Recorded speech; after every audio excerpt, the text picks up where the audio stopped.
That morning, as the first rays of sun began to break through the morning mist, Cobus headed as usual to the barn to check on the cattle feed supplies.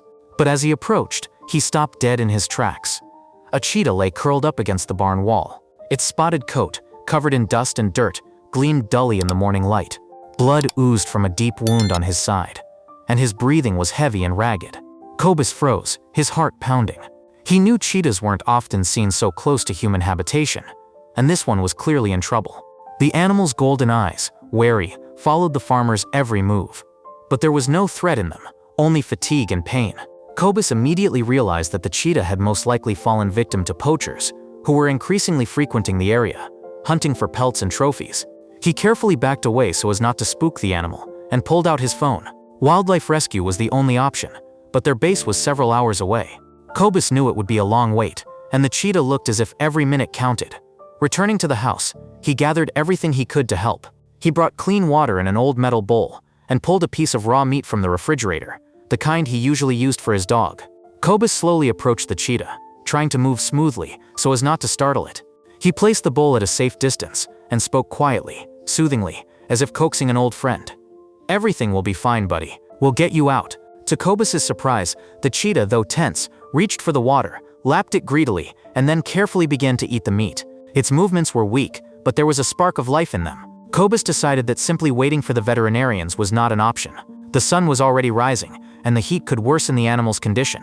He found some old boards and a piece of tarp lying behind the barn, and built a temporary shelter over the cheetah to protect it from the scorching sun.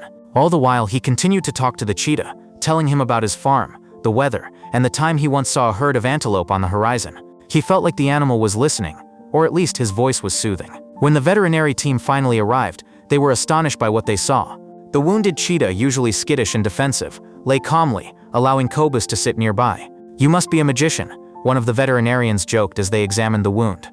They treated it, administered antibiotics, and loaded the cheetah onto a stretcher to be taken to a rehabilitation center. Cobus watched as their jeep kicked up a cloud of dust, carrying the animal away. A strange emptiness mingled in his chest, as if he were saying goodbye to someone important. A month passed. At the rehabilitation center, the cheetah, named Ashanti, was treated.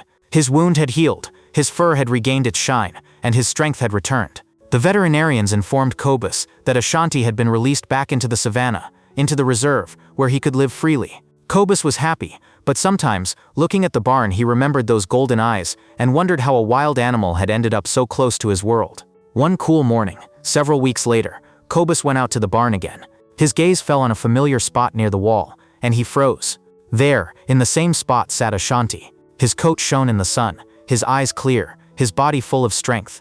He didn't come closer, didn't make a sound. He simply looked at Cobus as if studying him.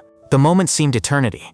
Then the cheetah rose gracefully, turned, and disappeared into the tall grass, leaving only a soft rustle in his wake. Cobus stood motionless, a smile on his face. Warmth spread within him, not just from surprise, but from the realization that a bond can form between a man and a wild animal that transcends distance and time. He knew Ashanti would never return, but this moment would stay with him forever. Friends, thank you for taking the time to read this story. If it touched your heart, don't forget to like and subscribe to our channel to support us. See you in the next wildlife stories.